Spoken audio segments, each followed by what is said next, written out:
Hello and welcome to VWTV. In today's dialogue, we have a very special guest with us, Mr. Kunal Kishore, who is co-founder and group CEO of Value360 Group. Welcome, Kunal. Thank you. Thank you, Resha. In today's dialogue, we will talk about how PR industry and landscape is evolving. Its influence on corporate reputation, brand building, and consumer behavior has never been more critical. Specifically in a world that's driven by digital advancements and fast-changing media dynamics, the creativity and experimenting have emerged as key strategies. Uh, Today's PR leaders are expected to navigate an intricate landscape where stakeholder engagement, community building, strategic communication shape not only perceptions but also drive economic outcomes. In this particular dialogue, we will discuss how PR is redefining its role while also driving growth and building stronger corporate communities. And of course, what's the potential for future? In your opening remarks, Kunal, tell me, according to you, what are some of the major trends that have shaped the PR industry in the last 2 to 3 years? We have seen advancements at such a pace that no industry is left behind with the change, right? How has these changes impacted the PR landscape? So let's start from post-COVID era, and like any other industry, PR industry saw a very, very massive shift towards the digital transformation. And this shift was led by the fact that how the traditional media started to actually take a dip during the COVID lockdown, and largely the consumption pattern of or consumer who were consuming content, they started to actually shift their behavior to consuming content digitally. And what it allowed the brands and PR firms is to quickly shift the gear and look at adopting the digital ecosystem very aggressively. Uh, and what it does is that, and what has changed? Let's actually try and actually understand that did, what, what shift did we see and how it has actually impacted the overall industry is that if you traditionally see the consumption of content or news was a habit. So we used to read newspapers, watch news channels, and it was a habitual content consumption where every morning we are looking for news, and that is what is shaping our perception, our world knowledge, and that is enabling us to actually understand what's happening in the different parts. So sports, world of business, world of global geopolitical scenario, what is changing, what is shifting. But now look at how the consumption pattern is. So it's not a habit anymore. It's a discovery module that you have gone into. And what is the discovery module? That we are consuming content through our social media feeds. And now that social media feed is defined by the algorithm. So if you engage with a certain content, you will be fed with similar kind of content. So your content consumption is a discovery based content consumption, and which is largely related with the algorithm which is pushing the content. Now in this era, how do brand needs to re-adopt and be part of a environment where your target audience is not consuming content habitually, so you do not know what is. So for example, uh, a business knew that I'm reading at Times of India, and they're launching a real estate brand knows they're launching a new real estate project. And if they get that news into Times of India in a Gurgaon edition, they're catering to the audience that they want to cater to because they knew that Times of India has been read. But today, when we know that some of the audience is reading Times of India, some of them are consuming content elsewhere. So the brand have to now look at not only going to Times of India, but also going to the platforms where your target audience is consuming content, which is the discovery-based content. And that's where the adoption of digital, that's where the adoption of influencer marketing, because how do you become part of discovery module is when you actually become part of a feed of me and your social media platform. And what are the content that we are seeing on our feed is people who are creating content, it's content creators or media platforms like a business world or any other platform which has their own social media handles and they're actually creating content. We need to get into those content also so that I can be uh, catering to the audience who are also consuming the content.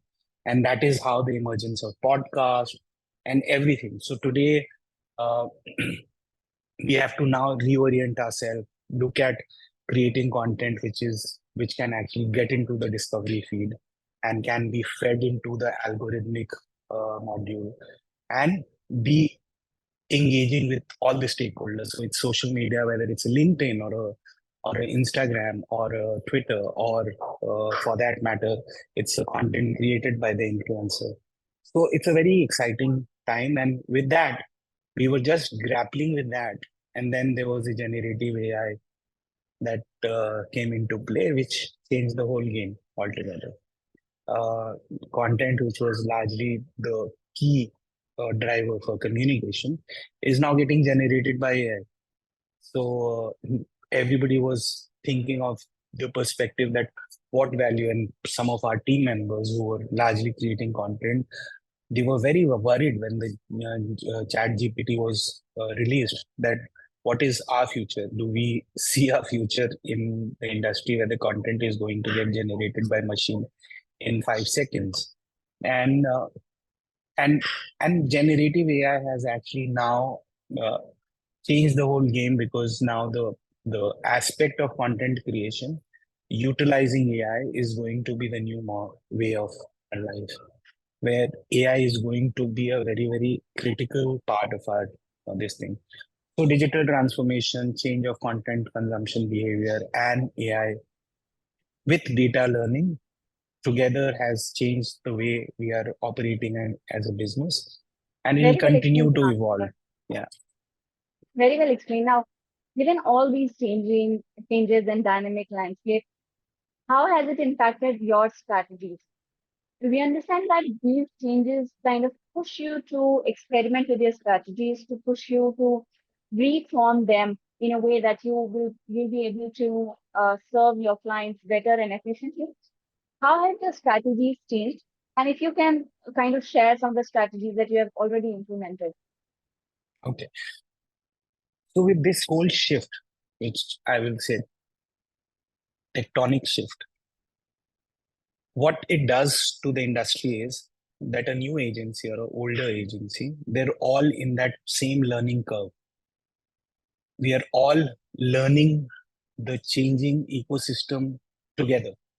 So an agency which started in 80s or an agency which started in 2000, we are all on the same platform now. So today, our learning curve is same. We are learning generative AI, same as agency which is 25-year old and agency which is just born right now, and us which is 17-year old. We are at the same level of learning in this new ecosystem. What it does is it allows in terms of um in terms of creation of new possible entities which can actually emerge where they might uh, be small today, but opportunity for them is to become more relevant tomorrow. And this is very similar for any industry. Um, I keep giving this example that Nokia and BlackBerry were the leaders at one point of time, and today we don't see Nokia and BlackBerry existing.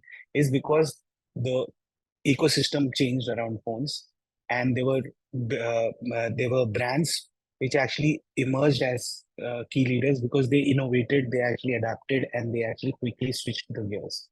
So for us right now is switching the gears. We do not want to be the BlackBerry and Nokias of the world. We want to be the Apple and the Samsung. So in this case, what we are doing is and I'll tell you that as a leader, what I'm doing, and the which is very critical is that I'm investing a lot in terms of understanding these tools. Because as a leader, if you don't understand the tool, what is the knowledge that you could pass on to the team?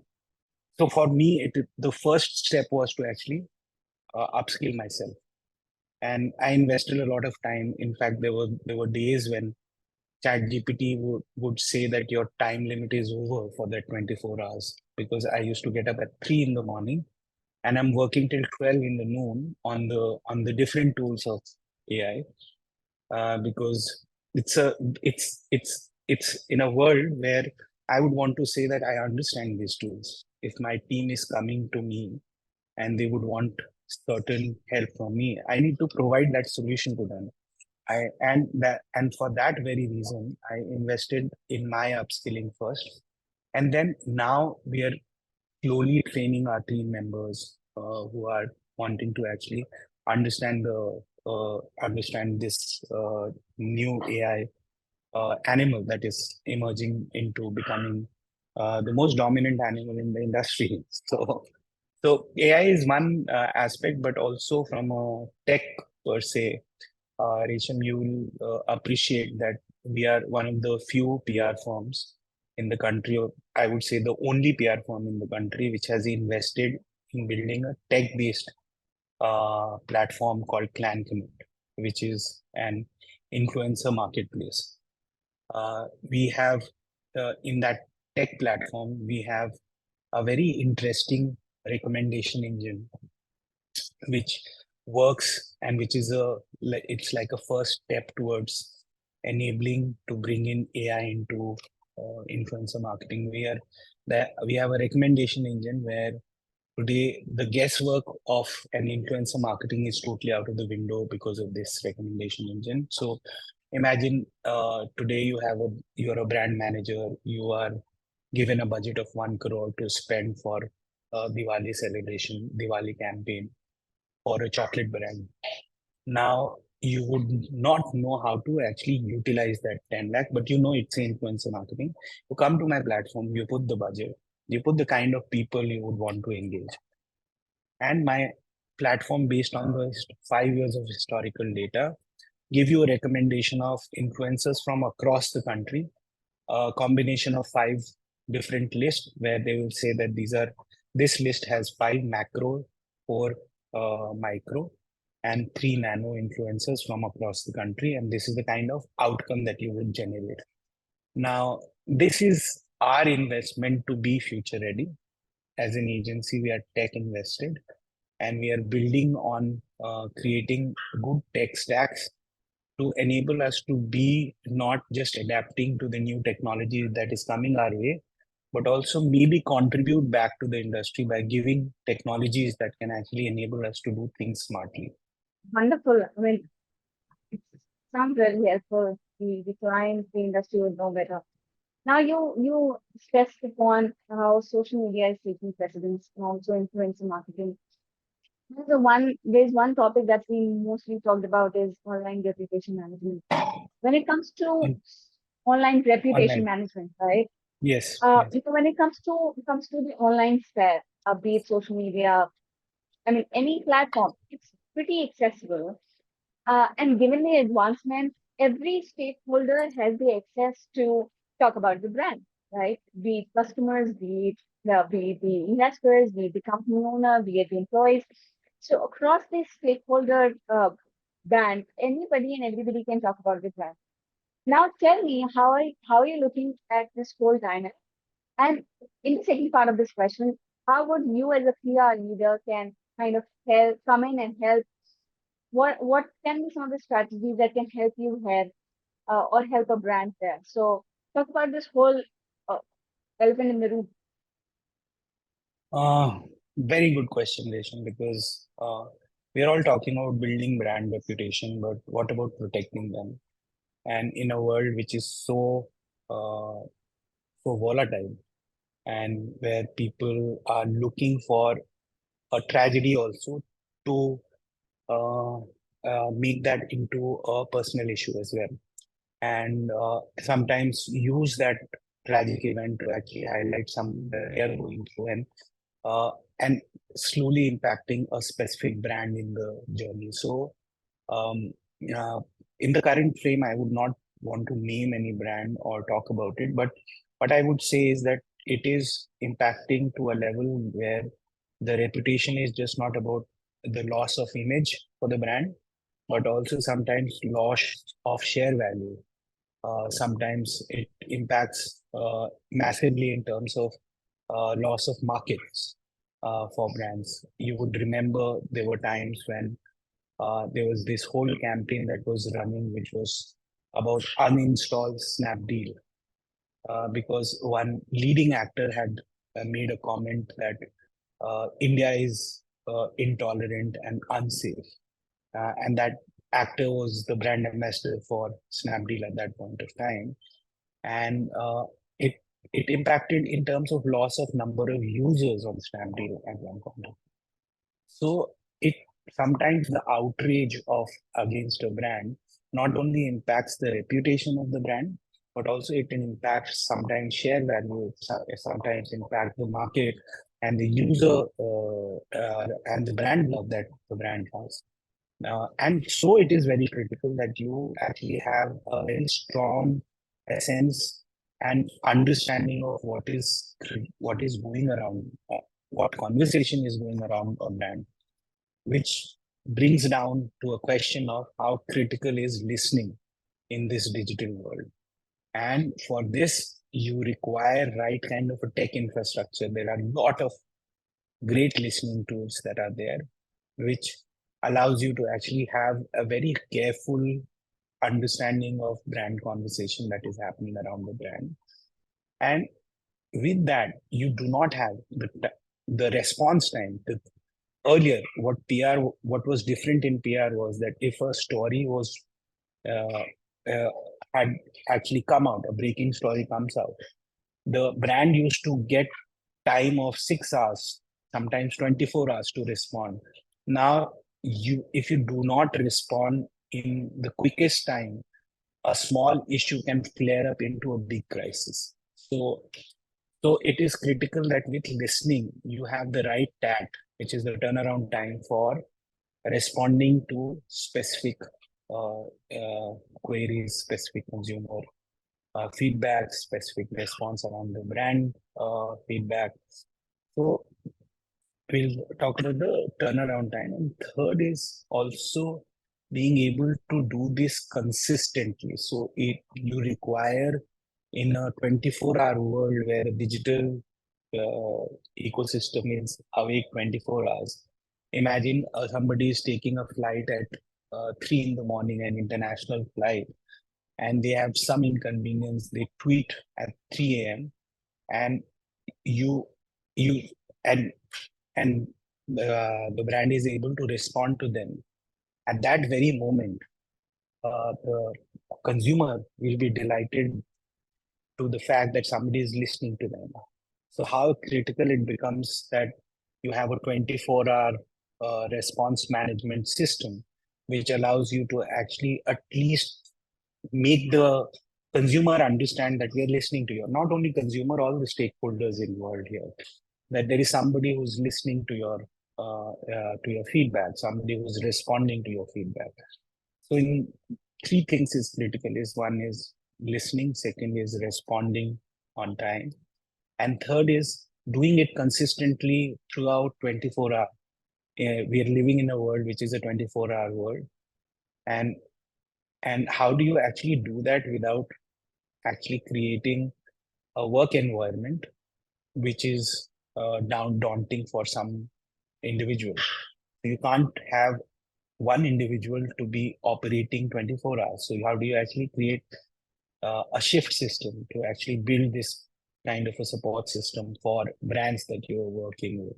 How do you actually have the right resourcing where nobody is overburdened by actually having this kind of a response management?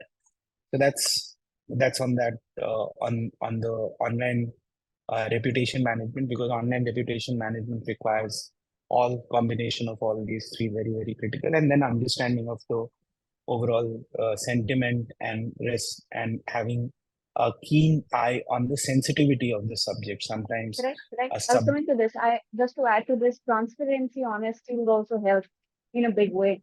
Brand yes needs to come out with a statement in the quickest time, as you say. but also be very, very transparent to the crisis that they're facing. So yeah, very well explained, Kunal. To the next bit of this conversation, there's one long-standing challenge in PR industry, that's quantifying the impact of PR efforts. I mean, all across all the channels, PR companies are helping brands to accelerate their presence. But how do you measure that? Would you also agree that AI or some digital advancements will kind of help you there? In fact, I'll tell you very interestingly. I wanted to actually ask. We are working on a specific brand, and I wanted to actually check what does the Chat GPT has to say about the PR impact that we have created on that brand for last 1 year. So I largely created a prompt in understanding that if they can critically analyze last 1 year work on specific brand, and in terms of say what are some pluses and what are some minuses, and the chat gpt was able to respond very effectively, and I was very happy with the outcome that they actually generated, because they were able to access digital footprint that we created, and what was the kind of outcome that we've generated, and what was some of the area of improvement that one can actually look at. So today there are AI tools which can actually analyze effectively in terms of what, and critically in terms of how the PR team is working, or how the PR of a specific brand is doing. However, that's in terms of critical analysis, but in terms of measurement that we're talking about, it's an ongoing evolution in terms of measurement, and I do feel in the digital world, which is slightly going to be an entirely digital world, where we are going to actually have the most of the conversation digital, you would have measurement as a very important outcome, because in the digital world we everything can be measured most effectively, and there are slowly the tools are becoming complex. They're able to actually give you more analysis. You have different mechanisms. So there are companies where we have worked with Google Analytic team of the company, because it's a e-commerce company, and we worked backward in terms of understanding our overall PR, this thing, to map that what was the kind of organic shift that we are actually creating for the brand on specific activities that we were doing, and we were also keeping into account what are the other marketing tools we were using and during that period of time, and built around modeling to actually understand what was the actual impact that we were actually creating. And you will be surprised, we were able to actually also quantify it to the value of business that we were able to generate. That's a good step, because it might not be possible for an offline business, but we were able to do that for an online business. So similarly, from a measurement perspective, a lot of us are doing various trials and errors to actually make our clients understand what is the value that we are creating. But overall, I think from a value perspective, uh, the industry is at a safe place right now, because in this critically violent world, it is only PR that can save you when you are going through a crisis. You cannot do advertisement. You cannot possibly go out and create an outdoor banner. You cannot digitally create uh, a static post around any critical crisis scenario. You'll have to go through the PR approach in terms of improving a lost reputation that you might have had because of a irate customer, or a irritated or a disgruntled employee, or a scenario where there is a trade partner who's gone berserk on you. So today we are very, very comfortable and secured about what does the industry has to offer to the ecosystem. Interesting, very good one, Kunal. One, if I kind of push you to give us one big change that you have seen in your long 18, 20 years journey so far, what has changed in the picture of PR? I mean, you've been the leader since so long. One big change if you were to put. The I think what is a what and it's a good change is that people have stopped asking for a print media. I don't think it was tough, but what it meant was that everything you do, PR is a collection of many activities that you do. Now, collection of many things that you are actually coming out with. A research report, you're actually sometimes uh, doing a collective report with an academic institute, you're coming out with a specific impact report, you're actually doing some activity on the community bit. Now it should not boil down, your outcome should not boil down to one uh, outcome on one activity. And sometimes there were times when the client would map your effectiveness based on okay, if this press release doesn't get an Economic Times print, uh, if you're not doing a good job. And sometimes even the journalists have challenges in terms of committing to you a print outcome, because critically your I'll give you a very interesting uh, event or a PR memory that I have. So we were doing, this was my first PR venture that I started, and we were doing launch of a brand which is a home decor brand called ELVY. And they were just starting in India, and we were doing this launch with a massive celebrity and everything, and we had confirmation from across all the television channels. Everybody was confirmed, so we had, and that time, if you remember, all these shows, NDTV and everything had night out shows which actually covered lifestyle events. So we had about seven television channels confirmed, and on the same night, Sonia Gandhi resigned, and she resigned from Congress, and the entire television media, they were left with no television. So while lifestyle journalists were there was no television to actually cover the event. So while the confirmation was there, the entire situation was such that you can't help it. So even journalist was unable to help us. Neither we were able to help the brand. So sometimes there are times when you do not have control on the entire outcome that you could create, but that that putting down that okay, your outcome is based on one specific outcome, that is a print coverage, is something which is a good thing that has happened. In fact, yeah, today there are clients who are saying that we would need, um, forget about print, we need online coverages along with social media post from the media. So that is the new ask, that okay, have they pushed it on their LinkedIn, have they pushed it on their Twitter, the story that they did. So that is the great change that has happened. So the brands are now not looking for print. They're saying that if the media has pushed the story on the on their social media handle, we'll be able to reach our target audience. Tell us how would this future would shape up this industry.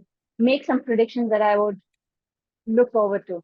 In next 5 years or 10 years maybe, how would this industry evolve?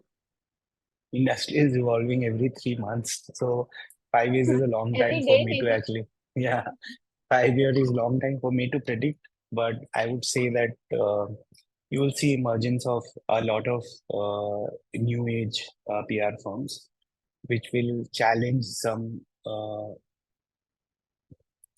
very old setups, because they are digital first. They are they born digital, so they are born when the digital world was born, and and they are adapting to things quickly. So that is going to actually create a shift, and you will see that a lot of businesses will say that we need to work with team which understand this new world.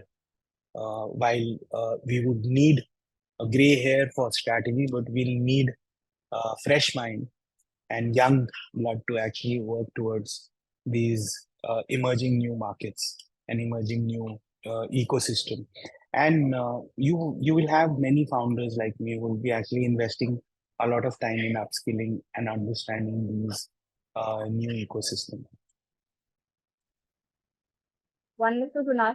It's been a very insightful discussion. I have a lot of takeaways from this.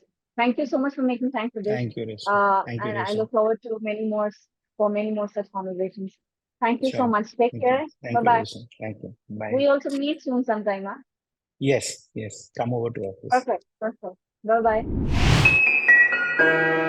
bye.